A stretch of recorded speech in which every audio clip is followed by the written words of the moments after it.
नमस्कार दोस्तों, Gurukul of politics पर आपका स्वागत है। मैं हूं आपका दोस्त धर्मेंद्र कुमारी और हमारे साथ मौजूद हैं हम सबके प्रिय डॉक्टर सतीश त्यागी जी। नमस्कार दोस्तों, देश और दुनिया तेज़ी से बदल रही है और इतनी ज़्यादा बदल रही है कि एक बदलाव पे जब आकर हम खड़े होते हैं तो उससे अगला बदलाव इंतज़ार कर रहा होता है। अगर हम भारत की स्थिति को देखें तो हमारे जितने भी पड़ोसी मुल्क हैं उनमें से अगर चीन को आप छोड़ दें तो सारे अस्थिर मुल्क हैं ये। और जब उनमें अस्थिरता पैदा होती है वहाँ की सरकार के विरुद्ध, तो जो उनका राष्ट्रीय चरित्र लोगों का दिखाई देता है वो थोड़ा हैरान करता है मुझे कि आप एक सरकार से जब हैरान होते हैं तो आप अपने देश की जो राष्ट्रीय संपत्ति है उसको नुकसान पहुंचाते हैं, उसको जलाते हैं और घर उठाकर ले जाते हैं। दूसरा फेज आता है वहाँ के कारोबारियों को, वहाँ की दुकानों को लूटा जाता है और नेपाल में अभी यही चल रहा है। कानून का कोई राज नहीं है, अराजकता का राज है। कब स्थायित्व आएगा कब नहीं आएगा ये कहने की मतलब कोई अनुमान नहीं लगाया जा सकता, लेकिन कम से कम जिस जैन जी को कहते हैं कि बदलाव लाने का उनके ऊपर जिम्मा है, उसमें तो मैं देख रहा हूँ कि अधेड़ उम्र के लोग भी सरकारी संपत्तियों को लूट रहे हैं। पीछे बांग्लादेश में भी ऐसा हुआ था और देखिए आप, शेख मुजीबुर रहमान जिसने बांग्लादेश का निर्माण किया, उनके स्टैचू पे लोगों ने पेशाब किया। श्रीलंका में भी ऐसे हुआ। तो ये जो खासकर एशिया महाद्वीप के जो देश हैं इनमें इस तरह के दौर में ऐसा चरित्र उभर के सामने आता है। भारत इन देशों से अलग है। भारत इसलिए अलग है क्योंकि भारत में सरकारों के खिलाफ कोई रोष नहीं है। लोगों में आपस में नफरत इतनी ज़्यादा फैली हुई है संप्रदायों के नाम पे, जाति के नाम पे। और पिछले 10 सालों में 11 सालों में आईटी सेल नाम की एक नई बीमारी ने इस देश में बहुत ही ज़्यादा विभाजन किया है लोगों में। और आप जब नफ़रत की खेती करते हैं तो उसकी फसल भी आपको कभी ना कभी काटनी होती है। तो आज इस बात पे आप भी ज़रूर अपने विचार रखना कि राष्ट्रीय संकट की स्थिति जब हो या राष्ट्र में ऐसा विद्रोह की स्थिति हो तो ऐसा चरित्र क्यों उभर कर आता है जो अपने ही देश का नुकसान कर दे, अपने ही देश को जला के राख कर दे। इस बारे में हम आज बात करेंगे। आप अपने विचार रखना कि नेपाल में जो कुछ हो रहा है क्या उसका ये वाला पहलू है ये स्वीकार्य है या फिर थोड़ा लोगों को वहाँ पे संयम रखना चाहिए था और कुछ और तरीके हो सकते थे विरोध के। डॉक्टर साहब जी, नेपाल पहला कंट्री नहीं है जहाँ ऐसा कुछ हुआ है। उससे पहले हमने बांग्लादेश में भी ऐसा ही देखा था, श्रीलंका में भी ऐसा ही देखा था। तो राष्ट्रीय जब ऐसे बदलाव होते हैं तो उस दौर में ये इंसान के अंदर क्या हो जाता है, इंसान को ये भीड़ की क्या प्रवृत्ति हो जाती है? ये बहुत व्यापक विषय है। आंदोलन और आंदोलन के साथ साथ थोड़ी सी इसमें बड़ा बारीक सा फर्क है, यार बिल्कुल एक कदम की दूरी है कि आंदोलन कब हिंसक आंदोलन में कन्वर्ट हो जाए आप कुछ नहीं कह सकते। चूँकि आंदोलन के हिंसक आंदोलन में तब्दील होने के पीछे बहुत सारे कारण हैं। हम अगर भारत के परिप्रेक्ष्य में बात करें तो आमतौर पर वैसे तो सब जगह जो असामाजिक तत्व हैं जब वो आंदोलन में भागीदार हो जाते हैं तो आंदोलन हिंसक हो जाएगा। वो एक टारगेटेड अपने लक्ष्य लेके चलते हैं कि भी हमें एक मौका मिला लूटपाट करने का, हम कर लें। हाँ, तो इस तरह के element all over the world हैं और वो चले आते हैं उसमें। एक आंदोलन अपने आप में बड़ी एक अच्छी चीज़ है, बड़ा प्यारा शब्द है, पवित्र शब्द है। और हमारे प्रधानमंत्री ने कहा था कि आंदोलन जीवी तो उन्होंने तो तंज कसा था। लेकिन यहाँ भारत में जो भी आंदोलन करने वाले लोग हैं उनको हमेशा श्रद्धा की दृष्टि से देखा गया। अब महात्मा गांधी के आंदोलन को देखिए। महात्मा गांधी नैतिक शक्ति के सबसे बड़े पुंज थे और उन पर आरोप लगते हैं कि वो आंदोलन चलाया उन्होंने, कुछ समय चला, फिर 8-10 साल खाली बैठ के फिर चलाया, फिर चले गए। अब पूरे उनके करीब 30 वर्ष का जो उनका जीवन है उसमें आपने देखा होगा 3-4 आंदोलन का मुश्किल। ऐसी एक चौराचारी की घटना थी वो जो असहयोग आंदोलन उन्होंने रोका था, वहाँ थोड़ी सी हिंसा हुई और गांधी ने उस आंदोलन को रोक दिया वहीं पे। जबकि उस आंदोलन को रोकने से उस समय अधिकांश लोग गांधी को छोड़ के चले गए, विरोध। उन्होंने अपने रास्ते बदल लिए, लेकिन गांधी अपने विचार से टस से मस नहीं हुए। तो अगर आंदोलन का नेतृत्व कोई इस स्तर का व्यक्ति कर रहा है, महात्मा गांधी हैं या जयप्रकाश जैसे लोग हमारे यहाँ हुए हैं, तो उसके भी शांतिपूर्ण रहने की संभावना बहुत ज़्यादा नहीं रहती, क्योंकि वहाँ भी इस तरह की गड़बड़ हो सकती है। लेकिन वो ऐसा दौर था जब विचार के स्तर पे लोग अलग होते थे। अगर वो गांधी से असहमत थे तो उन्होंने जाके अपने दूसरे रास्ते अडॉप्ट कर लिए, तो वहाँ उन्होंने बहुत लंबे चौड़े स्तर पर कोई व्यापक हिंसा वहाँ नहीं मचाई। आज आंदोलन का स्वरूप बदल गया। आज के आंदोलन जो हैं वो षड्यंत्र के तहत भी होते हैं बहुत सारे, और जैसे मैंने कहा कि ऐसे लोग उसमें घुस जाते हैं जिनके लक्ष्य या जिनके स्वार्थ किसी और किस्म के होते हैं। और अब तो ऐसा आंदोलन आपने अभी हमारे यहाँ ताज़ा अन्ना का आंदोलन हुआ था और आज तक हम उसके परिणाम भुगत रहे। अभी ये नहीं पता चल रहा है कि अन्ना का आंदोलन स्वतः स्फूर्त था या वो एक षड्यंत्र के तहत आया था। अब दो तरह की धाराएं बन गई। बाबा रामदेव का भी आंदोलन था जी। हाँ, तो जब वही जब आप अपने निजी स्वार्थों की पूर्ति के लिए कोई व्यक्ति या कोई संगठन इस तरह की हरकतें करता है तो उसका लक्ष्य यही होता है कि ये घटनाएं घट जाएं, है ना। तो आंदोलन कब अराजक हो जाए इसका कहना बड़ा मुश्किल है, क्योंकि भीड़ को नियंत्रित कर पाना ये हर किसी के बस की बात नहीं है। उसके लिए एक आपको शिखर पे एक ऐसा नेतृत्व चाहिए जिसकी बात को सब लोग मानते हों। अब जैसे नेपाल में हुआ, श्रीलंका में हुआ, बांग्लादेश में हुआ, ये आंदोलन हो क्यों रहे हैं? आपने कहा कि उसमें अधेड़ उम्र के लोग भी हैं। देखिए, आमतौर पर जिस जैन जी की बात हो रही है वो 28 से 30 साल तक के लोग हैं उसमें। और अगर कोई 30 साल का आदमी उद्वेलित हो रहा है, परेशान है भ्रष्टाचार की वजह से, बेरोजगारी की, महंगाई की वजह से, सरकार से बहुत परेशान है, तो वो 32 साल का भी उतना ही होगा, 40 का भी हो सकता है, कोई बड़ी 50 का भी उतना ही होगा। हाँ, 50 के आसपास आते आते हम ये सोचने लगते हैं कि इसके अंदर वो आक्रामकता समय ने और परिस्थितियों ने थोड़ी कम कर दी होगी। हम कहते हैं ना, समझदारी का एलिमेंट आ जाता है। अब जैसे आज हम हैं, 60 के बाद का जीवन चल रहा है अब, और जो हमारी सोचने की बात तब होती थी जी 20 के दशक में या 30 के, वो कुछ और होती थी। हाँ जी, हाँ जी। उन चीज़ों का असर थोड़ी होता था हम पे। लेकिन अब धीरे धीरे समय के साथ आप में एक मैच्योरिटी आ जाती है।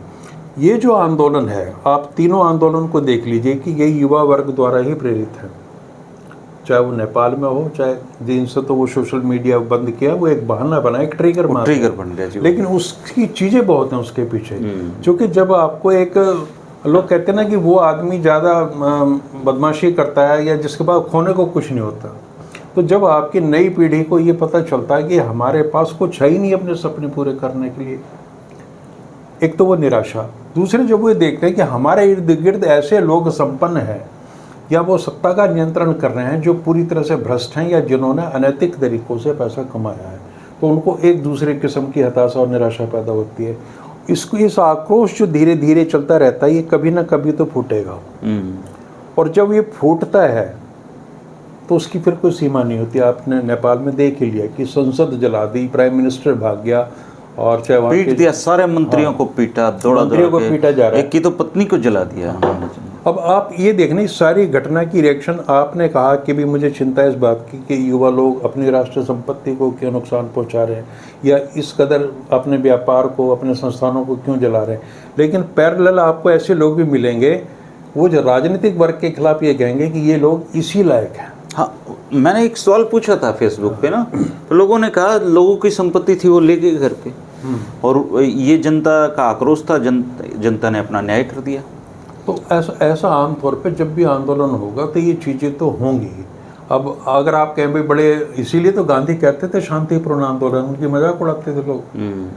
कोई आदमी 30 साल, मतलब लीडर ऐसा होना चाहिए जो आंदोलन, अब बिना लीडर के नेतृत्व विहीन आंदोलन तो फिर भीड़ में तब्दील हो जाता है। हाँ, और दूसरे, अगर आंदोलन में मान लिया 1 लाख लोग जुड़े हुए, बाहरी एलिमेंट को अगर कोई विचार से प्रभावित है, सही मायने में आंदोलनकारी है, वो अपने इर्द गिर्द के लोगों को पहचान लेगा, उन पर नज़र रखेगा कि किस तरह के लोग हैं, और उनको चिन्हित करने के बाद में वो उनकी हरकतों पर नज़र रखेगा और उनको वैसा करने नहीं देगा। लेकिन जब बहुत ज़्यादा क्राउडेड हम सारी चीज़ें, तो उस समय बड़ा मुश्किल हो जाता है चीज़ें बनाने का। तो आंदोलन जब कानून व्यवस्था का प्रश्न बन जाए तो आप निमंत्रण दे रहे हैं कि सत्ता जो है, जो स्टेट है, वो आ जाए उसमें इंटरवीन करे। अब ये नुकसान होगा तो जाहिर सी बात है पुलिस हस्तक्षेप करेगी, पुलिस से चीज़ें कंट्रोल नहीं होंगी तो आर्मी आएगी, क्योंकि उनका लक्ष्य तो केवल यही है ना कि उसको रोकना अराजकता को। और कई बार ये चीज़ें भी फेल हो जाती हैं, लोगों के अंदर आक्रोश इतना होता है कि वो किसी भी हद तक जाने को तैयार होते हैं। अभी आप देखिए ना 2016 में आंदोलन हमारे क्षेत्र में चला था। अब आप देखिए बच्चे निकल के आगे 20-22 साल के, और वो मतलब आर्मी के जवानों के सामने, गोलियों के सामने छाती तान के खड़े हो गए कि मारो गोली। तो ये कौन सी भावना है? ये तभी होता है जब आपको ये लगता है कि मेरा कोई भविष्य नहीं है इस व्यवस्था में, मेरे घर वालों का कोई भविष्य नहीं है, मैं अपने परिवार के लिए बहुत कुछ करना चाहता हूँ, समाज के लिए भी करना चाहता हूँ, लेकिन मेरी क्षमताओं पे, मेरी सारी चीज़ों पर अंकुश लगा दिया गया। तो कहाँ जाएगा ये आक्रोश, गुस्सा कहाँ जाएगा? और जब बहुत सारी चीज़ें एक्यूमुलेट हो जाएंगी तो ये फिर बहुत आसान है। दूसरे, टेक्नोलॉजी ने आंदोलन को बहुत आसान कर दिया है। व्हाट्सएप के थ्रू और माध्यमों से आप जब चाहें, अगर किसी में क्षमता है तो हज़ारों लाखों लोगों को एक जगह इकट्ठा कर लेगा, और उसके माध्यम से आप गलत सूचना दे दो, सही दे दो, जैसी भी है, लेकिन एक वो माध्यम बन जाता है भीड़ को इकट्ठा करने का। और अब जब लोग एक जगह इकट्ठे हो गए तो फिर आपको पता है कि भीड़ की मानसिकता अजीब होती है। हरियाणा में कहते हैं ना, ले लो ले लो, तो ले ही लेते हैं। बस एक बार ये नारा लगा तो उसके बाद आदमी की अपनी बुद्धि कुंद हो जाती, फिर वो ये नहीं सोचता ये सही है गलत है। तो आंदोलन का, हिंसक आंदोलन में परिवर्तित होना बहुत ज़्यादा स्वाभाविक है, आमतौर पर हर आंदोलन होते हैं। उसको कैसे निपटा जाए, ये एक तो कानून व्यवस्था का प्रश्न है। दूसरे, जो हमने बात की कि शिखर नेतृत्व तो आपका ऐसा हो कि जिम्मेदार भाग लेने वाले लोग, उसकी एक क्रेडिबिलिटी होती है, छवि होती है ना। दूसरे, आंदोलन की कोख से जो हमारे यहाँ जैसे भारत में राजनीतिक दल उपस्थित थे, राष्ट्रीय आंदोलन है, कांग्रेस थी, है ना, ऐसी जेपी के मूवमेंट ने दुनिया भर की पार्टीज दे दी आपको आगे साथ। और अब अन्न आंदोलन से आम आदमी पार्टी निकली। तो ये जो राजनीतिक दलों का जन्म होता है, और जब ये दल फिर उसी तरह से व्यवहार करते हैं, फिर लोगों की निराशा और गहरी हो जाती है। तो आम आदमी का आंदोलन से भी विश्वास उठने लगता है, और जब उसको लगता है कि कोई तेरे लिए क्रांति नहीं करेगा, कोई हथियार नहीं उठाएगा, तो खुद आगे बढ़ के उन चीज़ों से निपटने की बात करने लगता है। अब हमें देखना सिर्फ ये है, ये सत्ता को देखना चाहिए, स्टेट जिसे राज्य कहते हैं, कि वो ये ध्यान रखे कि वो इतना प्रताड़ित ना करे लोगों को, इतना आक्रोश ना पनपने दे कि वो एकदम ज्वालामुखी की तरह विस्फोट हो जाए। सत्ता परेशान करती है लोगों को, करती है जी। देखिए, जब अमीर लोग बढ़ते रहते हैं और गरीब लोग ज़्यादा होते रहते हैं, और ये जो गैप है सर, असल दिक्कत इसी गैप की वजह से आती है। अब देखो ना, मतलब जो सत्ता संभाल रहे हैं उन लोगों को ये ध्यान रखना पड़ेगा कि तुम इनका इतना खून मत चूसो कि ये लोग मतलब ऐसे कदम उठाने पे मजबूर हो जाएंगे। वो पॉइंट जो है ना, आपने बहुत देखा होगा हिंदी फिल्मों में कि नायक को पुलिस व्यवस्था परेशान कर रही है, और बहुत तंग कर रहा है, आखिरी में वो खुद मतलब ऐसा बन जाता है, बहुत हद तक सहता रहता है। एक पॉइंट ऐसा आता है कि जब वो रिवोल्ट करता है, और उस रिवोल्ट में ये नहीं होगा कि वो तो शांतिपूर्ण ढंग से अहिंसक आंदोलन चलाएगा, उठा के कोई इतना बड़ा कदम कर देगा ताकि लोगों का ध्यान समाज का उसकी परेशानी पे जाए कि भी मैं यूँ परेशान था। उसको जस्टिफिकेशन इस चीज़ में मिलता है कि मैंने उस चीज़ को निपटा दिया। और आम तौर पे ऐसी स्थिति में आप देखेंगे कि लोगों की रिएक्शन ये होती कि ये सही है। तो जब आंदोलन में हो रही हिंसा को आम आदमी जस्टिफाई करने लगे तो स्थिति और भी गंभीर हो जाती है। तो अब ये जो प्रचलन चला है, आप सुना कि आज फ्रांस में भी हो रहा है ना, फ्रांस में लोग सड़कों पे उतर आए हैं, जबकि वो तो मतलब ज़्यादा वो माने जाते हैं, सिविलाइज्ड माने जाते हैं वो लोग। अब कुछ लोग भारत में जो बहुत सत्ता के घनघोर समर्थक है, अंध समर्थक है, वो कह रहे साहब आप भारत के विषय में ऐसी बात क्यों कर रहे हो? अरे भाई, भारत तो खुद चिंतित है। यूपी में कह रहे हैं, खबरें आ रही हैं, योगी अलर्ट, सेना उतारने की कोशिश हो रही है, वहाँ पुलिस को आदेश दे दिए गए हैं, और कह रहे हैं कि भाई डोभाल क्यों नहीं इस चीज़ को आइडेंटिफाई कर पाए, हमारी सीमाओं पर सतर्कता के वो जारी हो गए निर्देश। तो जब हमारी स्टेट, हमारी सरकार ही अलर्ट है उस चीज़ से, तो आम आदमी अगर इस तरह की बात कर रहा है कि भाई ये कहीं इधर ना घुस जाए, यूपी का बॉर्डर, नेपाल का बॉर्डर साथ मिलता लगता है जी, तो वहाँ कब किस समय चीज़ें हालात जन्म ले लें तो बड़ा कहना मुश्किल है। तो आंदोलन का हिंसक आंदोलन में बदलना उसकी एक कल्मिनेशन है, नेचुरल परिणति है। अब उसको कैसे स्टेट रोके या लीडरशिप रोके, वो उसके विवेक पर निर्भर करता है। हाँ सर, एक सवाल है तो इससे जुड़ा हुआ भी और थोड़ा सा अलग भी है जी। पिछले काफ़ी समय से भारत में आरएसएस के द्वारा बड़ी प्रचार में खबरें लाई जा रही थी कि जो नेपाल है उसमें आरएसएस अपनी जड़ें जमा चुका है पूरी तरीके से, और बाकायदा बीबीसी पे और उन पर मतलब खबरें चल रही थी बहुत पूरी प्रचंड मात्रा में। तो अभी जो नेपाल है जिस स्थिति में है, उसमें जो आरएसएस है जिसने अपनी जड़ें जमा ली थी, वो आरएसएस क्या कर रहा है वहाँ पे? क्या वो देश में शांति व्यवस्था कायम कर रहा है वो, या किस भूमिका में हो सकता है वो? देखिए, अब ये भी बड़ा गंभीर प्रश्न है। बहुत दिनों से हम भी देख रहे हैं कि नेपाल में संघ सक्रिय है, लेकिन नेपाल, भारत में जो रूप संघ का है वो नेपाल में तो देखने को नहीं मिलता। नहीं, भारत में भी आप देखिए कि आरएसएस का जो सबसे ज़्यादा कैडर है इनका रोहतक में है, हरियाणा में। और जब हरियाणा में रोहतक में दंगे हुए 2016 में आरक्षण के लिए, तब ये आरएसएस का जो इतना बड़ा कैडर है ये कहीं नज़र नहीं आया था जी, कहीं भी। कहाँ छुप गए थे पता नहीं। हाँ, आपने कहा ना छुप गए थे, तो छुप ही जाते हैं। ये हिडन एलिमेंट होता है। आरएसएस, आपको अन्ना आंदोलन में सबको पता है कि आरएसएस ने सहयोग किया था, लेकिन आप ढूंढ नहीं पाओगे। अच्छा। और भी कहीं आंदोलन होगा तो ये जब फ्रंट वाला जो है उसमें नहीं चलते। इनका मतलब होता है रणनीति बनाना और अंदर इस तरह की चीज़ें पैदा करना, जिनकी अभी हम चर्चा कर रहे थे कुछ देर पहले। तो इसीलिए आप देखेंगे कि संघ पे बार बार प्रतिबंध लगाया गया कि वो उस तरह के तत्व हैं जो दिखते नहीं हैं लेकिन बड़ी भूमिका अदा करते हैं। लक्ष्य उनके होते हैं, टारगेट। और उसका अमूमन आप ये देखिए, पूरे अन्ना आंदोलन का फायदा अंततोगत्वा मिला किसको? आरएसएस को। जयप्रकाश नारायण का जो आपातकाल से पहले का आंदोलन था, उसमें भी संघ की भूमिका थी बड़ी जबरदस्त। और उसमें तो चलो उन्होंने मान लिया कि भाई ये जो लोग गिरफ्तार हुए थे उनको पेंशन वगैरह मिल रही है, अब तो उसको सैनिक का, उसका स्वतंत्रता सेनानी का दर्जा दे रहे हैं, वहाँ पे हैं। लेकिन वो आम तौर पे आपको नज़र नहीं आएंगे। हैं वे भी आंदोलन जीवी, लेकिन वे दूसरी तरह के हैं। वो झोला लटका के नहीं चलते लिबरल वामपंथियों की तरह से। अच्छा। और वो हर समय, जैसे वामपंथ है वो तो हर समय आंदोलन के मोड में है, उनका आंदोलन तो सतत निरंतर चल रहा है। ये क्या करते हैं, दूसरों की मेहनत को कैसे अपने हित में इस्तेमाल किया जाए, इनकी मास्टरी इस चीज में है। मंच आप सजाओ, भीड़ आप लाओ, भाषण ही दे, फायदा ये उठा लेंगे, फायदा उसका ये उठाएंगे। ये संघ की यही नीतियां सब जगह लागू होती हैं। अब ये कहते हैं कि हमने हिंदू समाज को संगठित करना है, तो लोग ये सवाल कर सकते थे भाई 82 से 83% जो है नेपाल में हिंदू है, तो आपको हिंदू की चिंता में तो वैश्विक हिंदू की चिंता करनी पड़ेगी ना। आप तो अमेरिका, इंग्लैंड, पश्चिम के देशों में जहाँ जहाँ भी हिंदू समाज है वहाँ भी उनको इकट्ठा कर रहे हो। तो नेपाल तो आपका बहुत पड़ोसी है। यहाँ तो ऐसी भी चर्चा हुई थी कि नेपाल का शायद विलय भी हो जाए इसमें। इसके अलावा धर्मेंद्र जी, नेपाल ग्लोबल सिग्निफिकेंस का देश है। वहाँ चाइना के अपने इंटरेस्ट हैं, और जहाँ जहाँ चाइना का इंटरेस्ट होता है वहाँ अमेरिका उस पर नज़र रखता है कि ना हो। तो छोटे या जो तीसरी दुनिया के देश हैं उनमें उन सरकारों को स्थिर करना, अस्थिर करना, उनमें अराजकता पैदा करना, ये ग्लोबल जो पावर्स हैं, सुपर पावर्स हैं, उनकी भी बड़ी भूमिका रहती है। तो बहुत सारे एंगल हैं, बहुत सारे डायमेंशन है। कोई किसी एक चीज़ को लेकर आंदोलन नहीं चलते।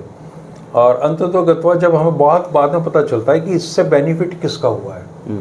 एक सवाल और बड़ा चर्चा में है सर कि जो आरएसएस या बीजेपी समर्थित जो लोग हैं वो ये प्रचार कर रहे हैं कि लोगों ने वहाँ पे कम्युनिस्ट समर्थक जो सरकार है उनको, उनके खिलाफ विद्रोह किया है, जबकि एक बहुत बड़ा समूह ये कह रहा है कि वहाँ पे जो शर्मा जी थे, ओली जी, उस ब्राह्मणवादी मानसिकता पे हमला, मतलब नेपाल में कुछ अलग चल रहा है, भारत में दो समूहों में बहुत अलग तरह का वो चल रहा है आपस में।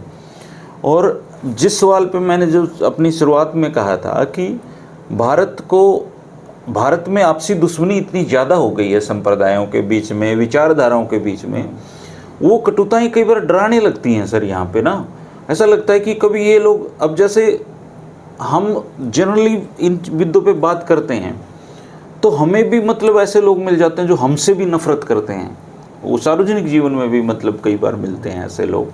तो ये लोग जो इतनी कटुताएं पाले बैठे हैं अपने मनों में, अपने दिलों में, क्या आने वाले समय में क्या ऐसा नहीं आएगा कि जो ये आपस में ही टकरा जाएंगे जी? यहाँ पे देखिए ऐसा आपने कहा नेपाल में वामपंथी प्रभाव है, जहाँ जहाँ दक्षिणपंथी प्रभाव है वहाँ वहाँ वामपंथी प्रभाव भी होगा, दोनों चीज़ें साथ साथ चलेंगी। और वो अपने ढंग से सोचते हैं कि हमने राष्ट्र का निर्माण करना है और हमारी विचारधारा ज़्यादा यूज़फुल है। उधर से जो दक्षिणपंथी शक्तियाँ वो अपने ढंग से सोचती हैं।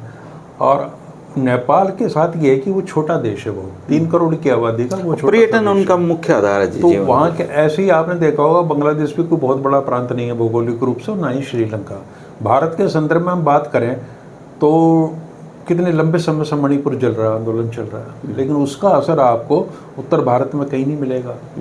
तो ये जो हमारी भूगोल हमारा बहुत बड़ा है ना, तो किसी एक हिस्सा से कोई डिस्टर्ब है तो ऐसा नहीं है कि वहाँ से वो लहर उठ के सारे पूरे देश को अपने आगोश में ले लिया, ऐसा संभव नहीं है। तो यहाँ जैसा हरियाणा में आंदोलन हुआ तो बाहर लोगों को पता भी नहीं चलता कहाँ क्या हो रहा है। तो हमारा भूगोल जो है वो हमें ये अनुमति नहीं देता, वो सुविधा नहीं देता कि पूरा देश एक साथ जल उठे, ऐसा संभव नहीं। ये अच्छी बात भी हमारे साथ, ये अच्छी बात भी है, कुछ चीजें जो हमारी ज्योग्राफी हमें ज्योग्राफी दे रही है। ये तो मतलब एक किस्म से आप ये मानो कि हम कम से कम ये तो है कि आंदोलन इतना जल्दी राष्ट्रीय स्तर नहीं ले सकता यहाँ पे। बिल्कुल। आप ये देखिए ना, अन्ना के आंदोलन की ताजा मैं बात इसलिए करता हूँ, सबसे लेटेस्ट आंदोलन वो था, उसमें आप वो भी उत्तर भारत का ही आंदोलन, भारत की भागीदारी या नॉर्थ ईस्ट की वो आपको नहीं मिलेगी।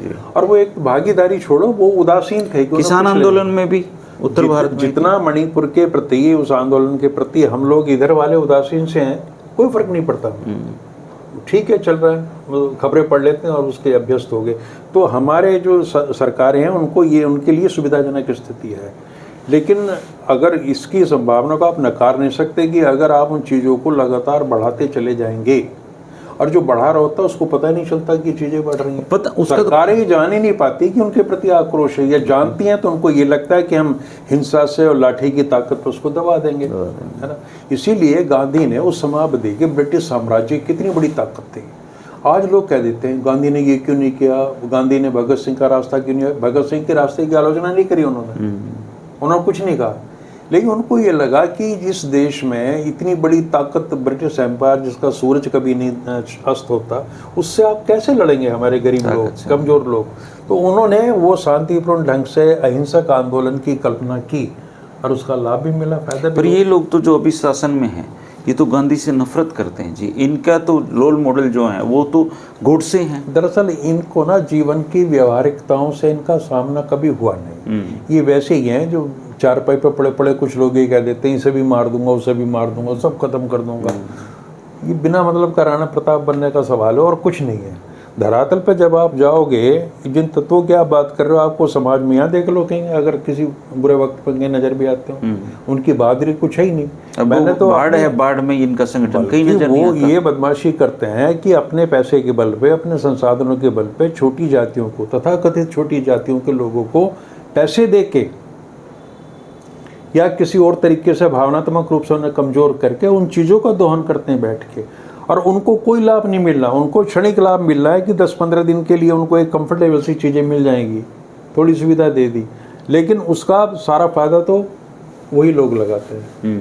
तो अब जैसा नेपाल वाला ये आंदोलन है, अब लोगों की चिंता हो रही है कि ये भारत में कहीं प्रवेश ना कर जाए। भारत में प्रवेश नहीं करेगा और करना भी नहीं चाहिए, इसको जितना ज़्यादा से ज़्यादा कंडेम किया जाए। लेकिन अगर आप अलार्म तो है, अलार्म इसलिए है कि कितनी छोटी सी घटना है कि वहाँ लोगों ने, ये मैं जो पढ़ रहा हूँ वो ये है कि सोशल मीडिया के बंद का विरोध युवाओं ने इसलिए किया कि वो थोड़ी बहुत इनकम ये रील्स बनाकर भी कर रहे थे, उनके रोजगार का प्रश्न पैदा हो गया। खैर वो एक बहुत छोटा समूह होता है, हो सकता है, पता नहीं नेपाल में क्या सीमा है। आप छोटा देखो ना, एक आदमी भूखा मर रहा है और उसने एक रील बना दी, और रील बनाने मात्र से उसको कोई कुछ दे जाए या कुछ मिल जाए, रील पे लाइक मिलते हैं, बाकी कुछ नहीं मिलता। ये ऐसे मतलब ये जो सिस्टम है पूरा कुछ लोगों को एल्गोरिथम तो मिलता होगा, होता कुछ क्या वो है? बहुत छोटी आबादी है। ऐसा है कि एक ही फील्ड में एक टेक्नोलॉजी के सहारे से एक आदमी भूखा मर रहा है, कुछ नहीं मिल रहा, और एक आदमी उसी टेक्नोलॉजी के सहारे लाखों करोड़ कमा रहा है। हाँ, और उससे फिर सारे जल्दी तो अगर उसका बंद होगा, अब यहाँ भी देखिए समझदारी कि जिसको लग रहा है कि मेरा लाखों रुपए का नुकसान है, वो ये कहेगा कि ठीक है भाई, आप हालांकि अभी आज ये एक तुम सब भविष्य का अमीर हो जैसे मैं हुआ हूँ और अब करो इसका विरोध। तो ये चीजें ना बड़े माइन्यूटली चलती हैं सारी की सारी। आंदोलन में सक्रिय होने वाला हर तत्व अपना लाभ पहले देखता है कि मुझे इससे क्या मिलेगा। तो अब कोई भी आंदोलन आप देख रहे हैं ना, उसके मूल में जाके समस्या आर्थिक ही मिलेगी। आंदोलन जैसा शब्द ही शोषण के विरुद्ध इस्तेमाल किया जाता है। लेकिन एक चीज तो है सर, जैसे हरियाणवी में कहावत है, पड़ोसी ने हमारी बुक्कड़ में रोटी कुक्कड़। हाँ, तो हरियाणा भारत में है ना, मतलब सरकारों को चेतना चाहिए, क्योंकि यहाँ पे भी अमीरी और गरीबी की खाई बढ़ रही है, कि सबक लेना चाहिए, हिंसा बढ़ रही है लोगों में बिल्कुल बढ़ रही है ना।